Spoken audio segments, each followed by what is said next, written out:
Olá, boa noite. Bem-vindos a nosso encontro do estudo do Evangelho segundo o Espiritismo pelo Centro Espírita Vovô Nestor, que fazemos todas as quartas-feiras às 19h30. São mais ou menos meia horinha aí de reflexão sobre um tema do Evangelho e convido você para se juntar a gente nesse momento para que nós possamos elevar o nosso pensamento, nos ligar a Deus através desses ensinamentos de Jesus, que são novamente aí nos entregue através dessa doutrina que traz novamente o Evangelho do Cristo às nossas vidas, aos nossos corações, aos nossos pensamentos, né?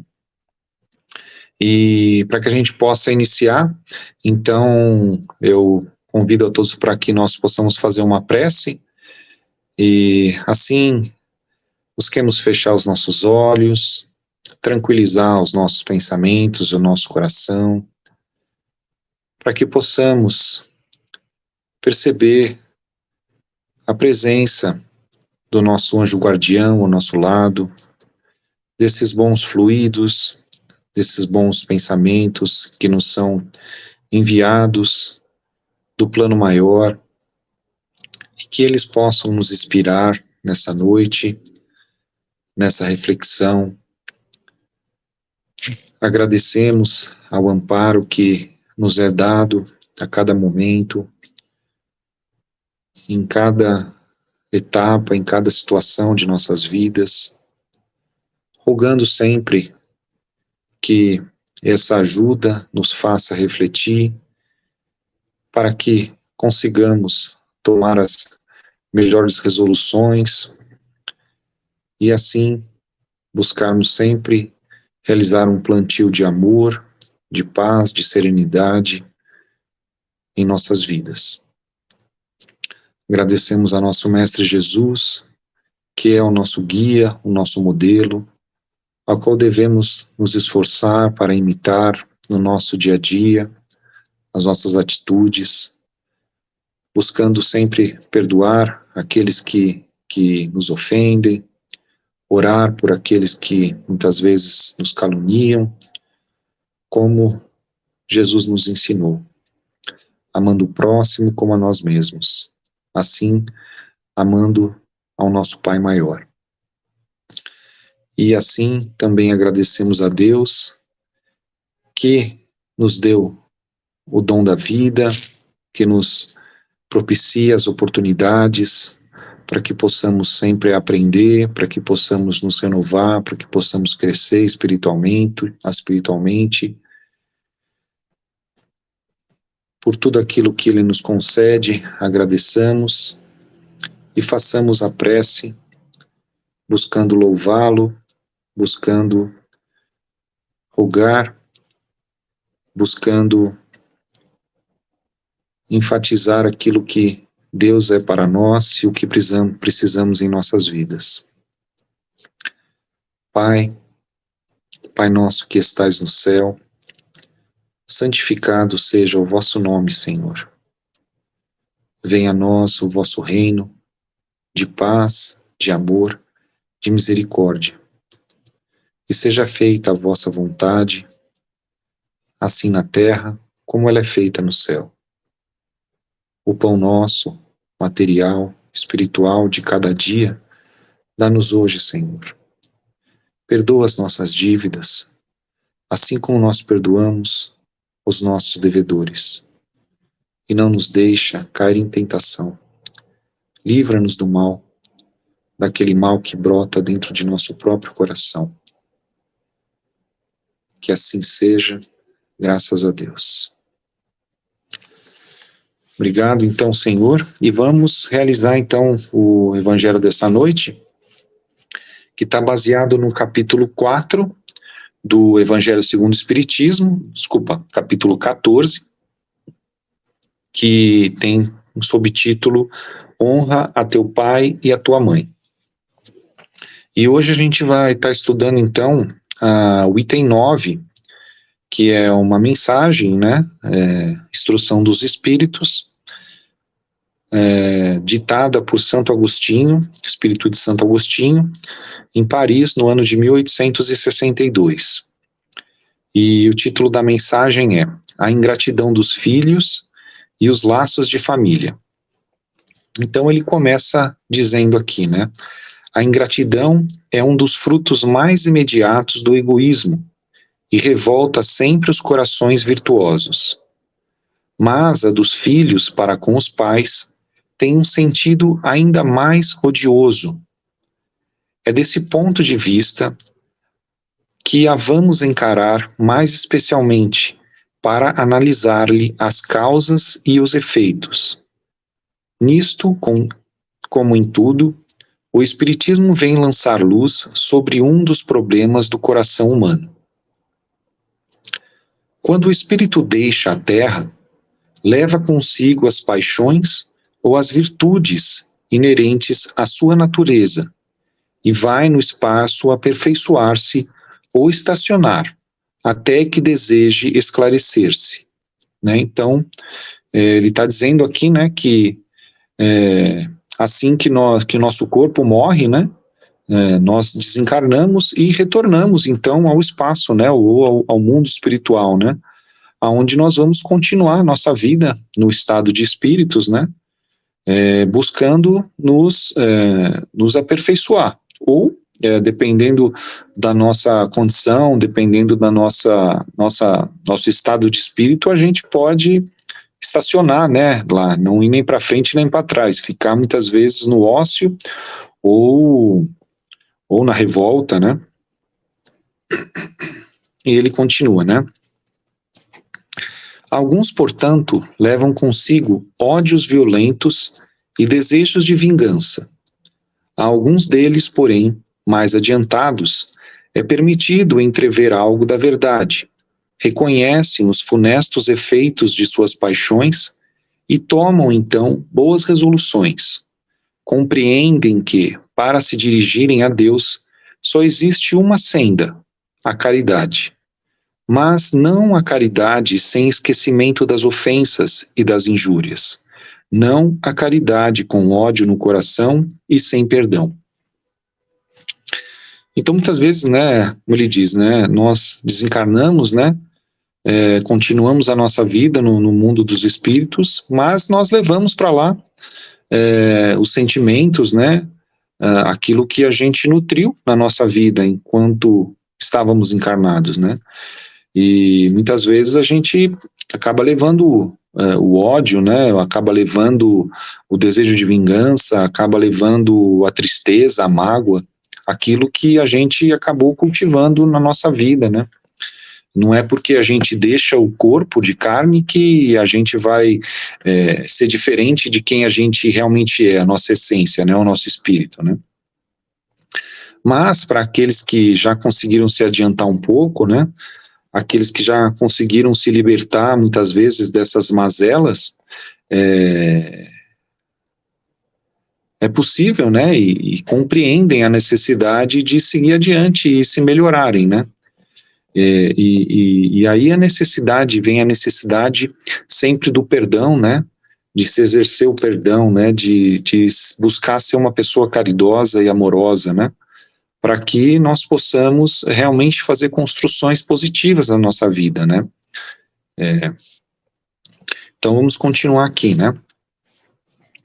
É então que, por um esforço inaudito, voltam o seu olhar para o que detestaram na terra.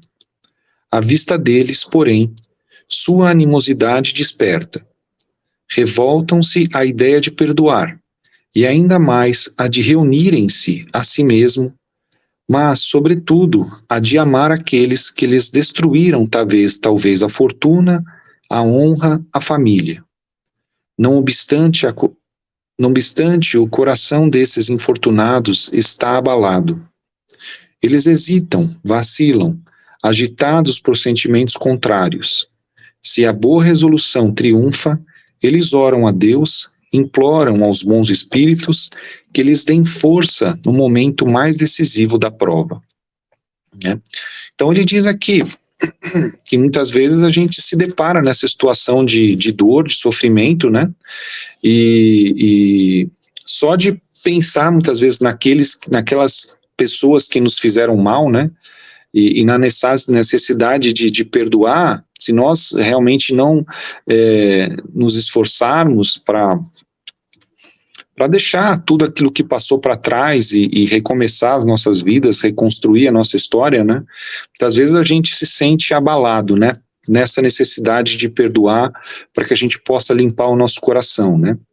Mas se nós conseguimos vencer, superar, né, essa fase, nós rogamos auxílio dos bons espíritos, né, dos espíritos superiores, para que nos guiem, para que nos dê forças, para que a gente vá adiante, né, e continue as nossas provas, o nosso processo de amadurecimento e de crescimento, né, a fim de atingirmos a perfeição, né.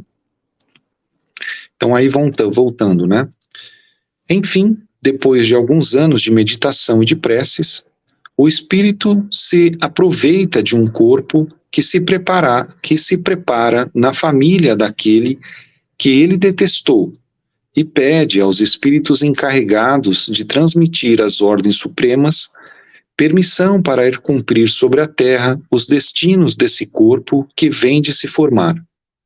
Qual será então a sua conduta nessa família? Ela dependerá da maior ou menor persistência das suas boas resoluções.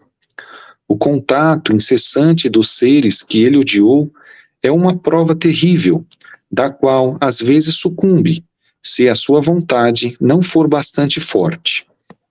Assim, segundo a boa ou má resolução que prevalecer, ele será amigo ou inimigo daqueles em cujo meio foi chamado a viver.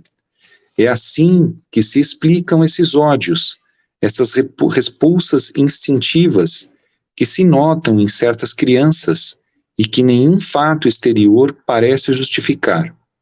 Nada, com efeito, nessa existência poderia provocar essa antipatia. Para encontrar-lhe a causa, é necessário voltar os olhos ao passado. Então, ele nesse trecho, ele nos diz, né, que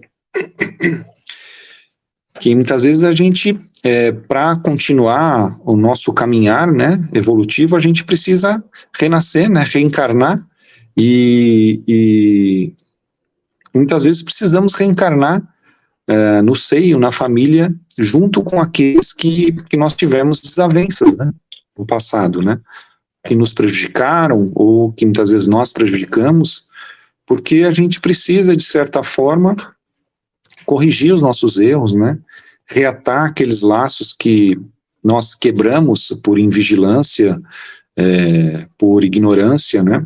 Por egoísmo, por soberba, né? No passado.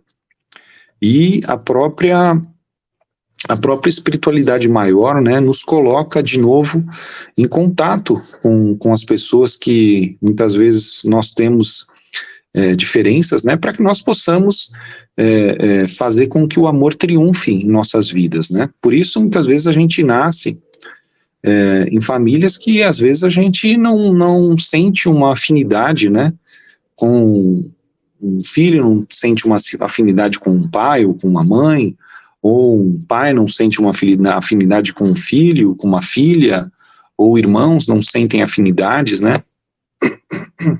Por mais que as famílias espirituais elas se unam, né, e se formem no mundo espiritual para que elas se reflitam no plano material, né, muitas vezes a gente pode estar também dentro dessa nossa família com pessoas desafetas, né, porque assim, o ódio ele acaba ligando as pessoas tanto quanto o amor, né.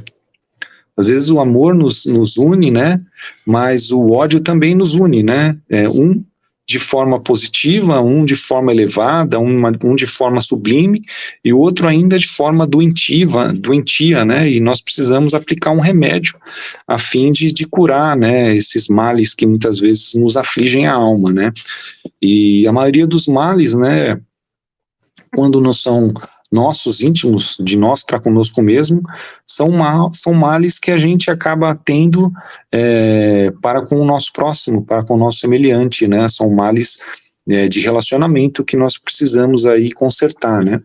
Então, a reencarnação de espíritos desafetos acontece muitas vezes numa mesma família, né?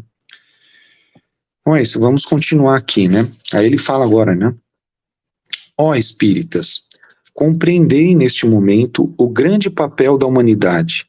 Compreendei que, quando gerais um corpo, a alma que se encarna vem do espaço para progredir.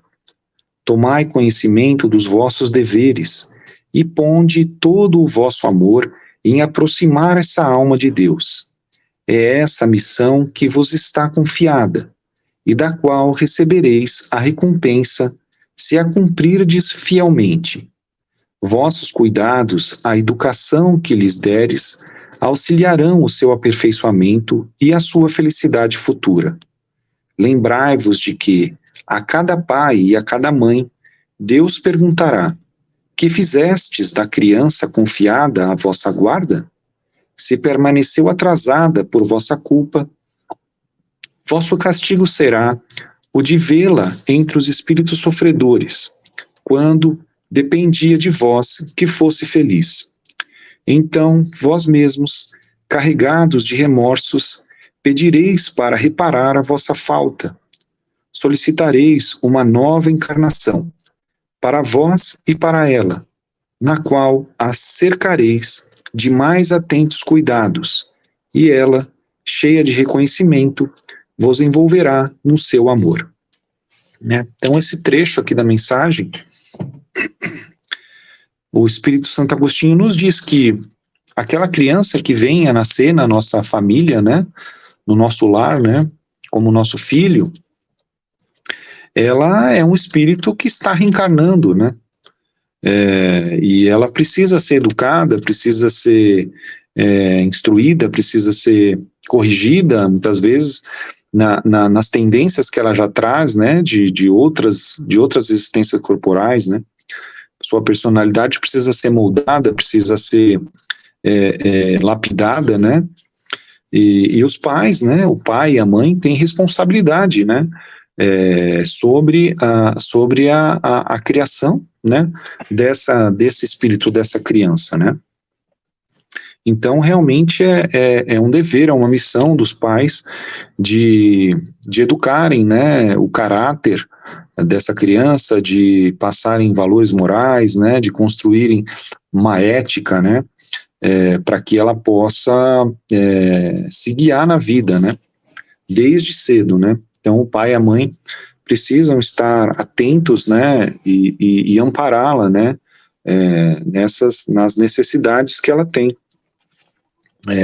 educacionais, né, amorosas, de afeto, né, tudo isso engloba aí a função do pai e da mãe, né, como tutores, né, desse espírito, né, nesse estágio em que ele retorna à carne, né. E se os pais falham, né, muitas vezes os problemas, a missão, a tarefa não foi cumprida da forma correta, né, então muitas vezes diante da veracidade, né, das suas falhas, dos seus equívocos, muitas vezes eles pedem, né, novas oportunidades para voltarem novamente numa próxima encarnação, numa próxima existência, para fazerem aquilo que muitas vezes não fizeram, né, numa existência precedente, né. Então, nesse ciclo é que a gente vai ajustando os nossos passos, né, conforme a gente vai ganhando mais maturidade, vai compreendendo mais o sentido da vida, dos nossos deveres, das nossas obrigações e das nossas necessidades, né, de sempre aplicar o amor, né, nas nossas atitudes, né. Então, vamos voltar aqui, né. Então, ele diz, né, não recuseis, portanto, o filho que no berço repele a mãe, nem aquele que vos paga com a ingratidão. Não foi o acaso que o fez assim e que lhe enviou. Uma intuição imperfeita do passado se revela, e dela podeis deduzir que um ou outro já odiou muito, ou foi muito ofendido, que um ou outro veio para perdoar ou expiar. Mães, abraçai, pois, a criança que vos causa aborrecimentos, e dizei para vós mesmas: uma de nós duas foi culpada. Merecei as divinas alegrias que Deus concedeu à maternidade, ensinando a essa criança que ela está na terra para se aperfeiçoar, amar e abençoar.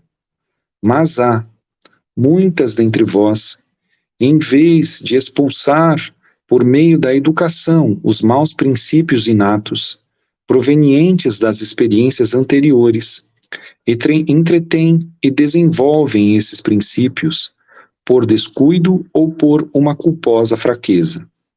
E mais tarde, o vosso coração ulcerado pela ingratidão dos filhos será para vós, desde esta vida, o começo da vossa expiação. Então, esse trecho nos coloca aí, né, novamente, essa noção, né, de que muitas vezes aquele filho que se mostra um filho, vamos dizer, um filho problema, né, uma criança que às vezes é revoltada, às vezes tem uma personalidade difícil, né, não demonstra um carinho para com os pais, né, a necessidade de muitas vezes compreender que isso não aconteceu por acaso, né, que aquela criança não veio no nosso lar por acaso, né, que nós temos uma responsabilidade e uma ligação, né, um dever para com a educação daquela criança, para corrigenda, né, para fazer com que o amor realmente brote, né, e se fortaleça, né, na união de corações, de almas, né. E ele coloca aqui realmente a mãe, né, como uma figura central, né, e sendo aquela que vai estar sempre abraçando a criança, né, com o pai junto, né, mas a mãe principalmente, né, e que tenhamos essa consciência, né, de que muitas vezes aquela não afinidade, né, pode ter ocorrido por uma falha de um lado ou por uma falha do outro, né, mas independente de onde veio a falha, nós precisamos dar o passo em buscar corrigir essa falha, né, perdoar e corrigir, né,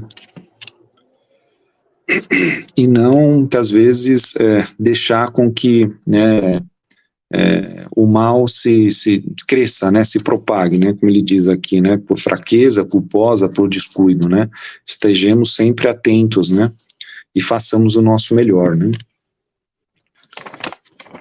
Uma tarefa não é tão difícil como podereis pensar, não exige o saber do mundo, o ignorante e o sábio podem cumpri-la, e o Espiritismo vem facilitá-la ao revelar a causa das imperfeições do coração humano. Desde o berço, a criança manifesta os instintos bons ou maus que traz de sua existência anterior. É necessário aplicar-se em estudá-los. Todos os males têm sua origem no egoísmo e no orgulho. Espreitai, pois, os menores sinais que revelam os germes desses vícios e dedicai-vos a combatê-los, sem esperar que eles lancem raízes profundas. Fazei como o bom jardineiro, que arranca os brotos daninhos à medida que os vê aparecerem na árvore. Se deixardes que o egoísmo e o orgulho se desenvolvam, não vos espanteis de ser pagos mais tarde pela ingratidão. Quando os pais tudo fizeram para o adiantamento moral dos filhos, se não conseguirem êxito, não têm do que lamentar e sua consciência pode estar tranquila. Quanto à amargura, muito natural que experimentam, pelo insucesso de seus esforços, Deus revela-lhes uma grande, imensa consolação pela certeza de que é apenas um atraso momentâneo e que lhe será dado acabar em outra existência a obra então começada e que um dia o filho ingrato os recompensará com o seu amor. Né? Então aqui ele coloca, né, de forma clara, né, que a origem dos males, né, do ser humano, né, elas sempre se iniciam no sentimento de orgulho e de egoísmo, né? E na medida que a gente, na necessidade de educar um filho, né? E às vezes de nos próprios educar a nós mesmos, né? A autoeducação, né? O autoconhecimento que nós precisamos exercer, né? Nós observarmos, né? Que esses vícios morais, né? O orgulho e o egoísmo, eles estão aflorando, né? Na criança. Nós precisamos buscar cerceá-los, né? Buscar arrancar, né? Remover esses sentimentos, né? Minimizá-los ao máximo, né? Para que, ao contrário, né? O altruísmo, né? A caridade e a humildade possam se fazer presentes na personalidade daquela criança, daquele espírito, né? E se colocarmos todas as nossas forças, né, e ainda assim, né, nós não conseguirmos ter êxito, né, porque muitas vezes há espíritos muito resistentes, né, há espíritos realmente que há muitos anos, há muitas reencarnações, há muitos séculos vêm cultivando, né, o egoísmo, o orgulho, né, a soberba, a raiva, no seu coração, na sua alma, né, e às vezes os pais e as mães fazem de tudo, mas ainda assim não é possível, né, se exercer uma transformação em uma única existência, né, mas fica claro, né, de que de grão em grão, né, a gente vai fazendo com que a plantação aflore, né, então se por mais que nós esforçarmos, né, se não conseguirmos o êxito completo numa existência só, né, teremos outras oportunidades, né. Às vezes uma mãe, né, um pai vê um filho cometer um erro, né, cometer uma falha grave, um crime, alguma coisa que o leve a uma prisão, né, e muitas vezes um crime hediondo, né, um assassinato, algo realmente brutal, né, que às vezes pode pensar, poxa, esse não tem perdão, né, esse não tem remissão, né, esse não tem salvação, esse aí vai queimar no inferno, né, e só de pensar isso, né, como é que uma mãe, um pai se sentiria em pensar que um filho vai ficar sofrendo eternamente numa região de dor sem ter condição de se redimir, né, de se corrigir, né. Então a doutrina espírita, ela vem nos esclarecer que não, né, nós temos condições de reparar os nossos males, né, por mais escabrosos que eles tenham sido, né, se nós realmente nos esforçarmos de coração, né, nos arrependermos, né, e nos esforçarmos para corrigir esses erros, né, nós não vamos sofrer eternamente, né, num inferno de dor, né, nós vamos reencarnar novamente, nós vamos ter outras oportunidades, né, mas busquemos efetivamente nos esforçar sempre ao máximo que nós pudermos, né, na força, no limite das nossas forças para aproveitar a nossa reencarnação presente, né. Vamos continuar aqui, né. Deus não faz as provas superiores às forças daquele que as pede. Só permite as que podem ser cumpridas. Se isso não se verifica, não é por falta de possibilidades, mas de vontade. Pois quantos existem que, em lugar de resistir aos maus arrastamentos, neles se comprazem. É para eles que estão reservados o choro e o ranger de dentes, em suas existências posteriores. Admirai, entretanto, a bondade de Deus, que nunca fecha a porta ao arrependimento. Chega um dia em que o culpado está cansado de sofrer, o seu orgulho foi por fim dominado, e é então que Deus abre os braços paternais para o filho pródigo, que se lança aos seus pés. As grandes provas, escutai bem, são quase sempre o indício de um fim de sofrimento e de um aperfeiçoamento do espírito, desde que sejam aceitas por amor a Deus. É um momento supremo, e é nele, sobretudo, que importa não falir pela murmuração, e não se quiser perder o fruto da prova e ter de recomeçar. Em vez de vos queixardes, agradecei a Deus, que vos oferece a ocasião de vencer, para vos dar o prêmio da vitória. Então, quando, saído do turbilhão do mundo terreno, entrardes no mundo dos espíritos, sereis ali aclamado como o soldado que saiu vitorioso do centro da refrega. Então, esse trecho nos diz, né, que muitas vezes, né, os males que a gente passa, né, ou 100% dos males que a gente passa nesse mundo, né, eles têm ocasião das nossas próprias invigilâncias, né.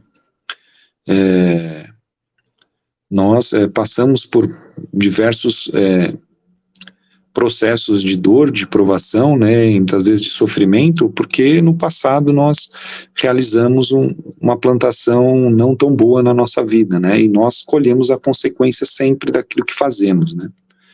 Mas se nós formos perseverantes, né, e não cairmos aí na lamentação, na murmuração, na revolta, né, na blasfêmia, na queixa, né, nós realmente conseguirmos vencer, né, nós encontraremos e construiremos essa paz no nosso íntimo, né. Vamos finalizar o último trechinho aqui, né. De todas as provas, as mais penosas são as que afetam o coração. Aquele que suporta com coragem a miséria das privações materiais sucumbe ao peso das amarguras domésticas, esmagado pela ingratidão dos seus. É essa uma pungente angústia. Mas o que pode, nessas circunstâncias, reerguer a coragem moral, senão o conhecimento das causas do mal, com a certeza de que, se há longas dilacerações, não há desesperos eternos, porque Deus não pode querer que a sua criatura sofra para sempre. O que há de mais consolador, de mais encorajador do que esse pensamento de que depende de si mesmo, de seus próprios esforços, abreviar o sofrimento, destruindo em si as causas do mal? Mas, para isso, é necessário não reter o olhar na terra e não ver apenas uma existência. É necessário elevar-se, pairar no infinito do passado e do futuro. Então, a grande justiça de Deus se revela aos vossos olhos, e esperais com paciência, porque explicastes a vós mesmos o que vos parecia monstruosidades da terra. Os ferimentos que recebestes vos parecem simples arranhaduras. Nesse golpe de vista lançado sobre o conjunto, os laços de família aparecem no seu verdadeiro sentido.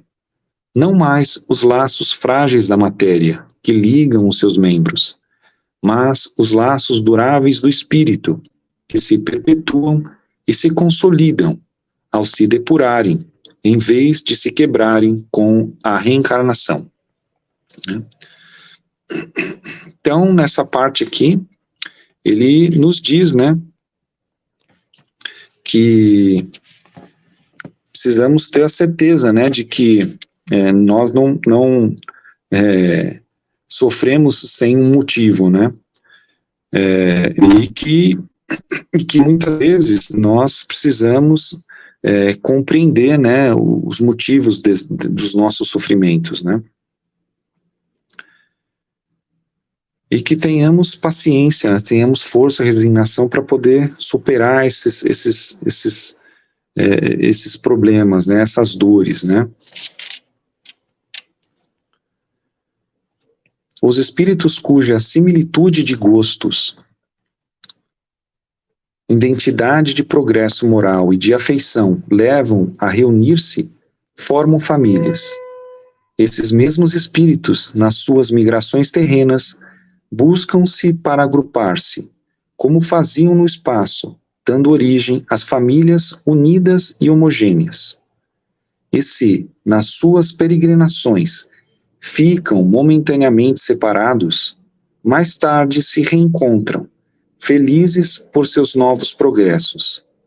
Mas, como não devem trabalhar somente para si mesmos, Deus permite que espíritos menos adiantados venham encarnar-se entre eles, a fim de aurirem conselhos e bons exemplos no interesse do seu próprio progresso. Eles causam, por vezes, perturbações no meio, mas é lá que está a prova, lá que se encontra a tarefa. Recebei-os, pois, como irmãos, ajudai-os, e mais tarde, no mundo dos espíritos, a família se felicitará por haver salvo do naufrágio os que, por sua vez, poderão salvar outros. Então ele termina aqui dizendo que conforme nós vamos nos depurando, conforme nós vamos nos fortalecendo, conforme nós vamos reparando as nossas falhas, né? Nós vamos crescendo, vamos progredindo espiritualmente, né? Nosso próprio esforço, né? Às vezes hoje, se a gente olhar só a nossa existência, às vezes a gente está numa situação tão difícil que a gente acha que a gente não tem força, né? Para alcançar, né, um estágio de pureza, de perfeição, né? Mas a gente tem que ver que a gente vai fazendo isso aos pouquinhos, né? De existência em existência a gente vai crescendo, né? E conforme a gente cresce, a gente se une a outros espíritos, né? A gente cria laços de afeto, né? E as nossas famílias já não são mais, não serão mais famílias que muitas vezes o que vigora é a antipatia, é o ódio, a malquerença, né? Pelo contrário, é um amor que a gente conseguiu construir com os nossos semelhantes, né? Com aqueles espíritos que acabam se afinizando conosco, né? E criam uma família, né? Realmente de coração, de espírito, né? E muitas vezes, se algum dos nossos, né, ficou para trás, né, não conseguiu progredir, não conseguiu se melhorar, né, muitas vezes a gente recebe esse espírito na nossa família, às vezes como uma ovelha negra, né, a gente fala, né, tem essa expressão, né, uma ovelha negra da família, né, mas nós recebemos esses espíritos para justamente podermos auxiliá-los também no seu progresso, né, e por sua vez, né, eles também, ao progredirem, irão auxiliar outros, né, e assim nós vamos nos ajudando, né, para que nenhuma das ovelhas que o Pai confiou, né, a Jesus, né, nesse reino, nesse mundo onde nós vivemos, se perca, né. Então nós nos auxiliamos mutuamente, né. Então é isso. Eu agradeço a presença de todos, né, nessa reflexão do Evangelho e que nós possamos realmente estar empenhados aí na nossa melhora íntima, né, na compreensão da necessidade da família, do amor da família, do cuidado, do respeito, do carinho, né, da educação e de nos auxiliarmos mutuamente. Agradecemos novamente a todo o auxílio recebido nessa noite e que as luzes, as bênçãos de Deus recaiam sobre todos nós, sobre nossas famílias, sobre nossos lares, sobre o nosso coração. Obrigado, Senhor, esteja conosco agora e sempre, e que consigamos estar convosco também de coração, de alma, de pensamento e de esforço elevado ao alto. Graças a Deus que assim seja. Então, obrigado a todos e até uma próxima oportunidade, num próximo Evangelho no Lar. Que Deus nos abençoe. Boa semana. Tchau, tchau.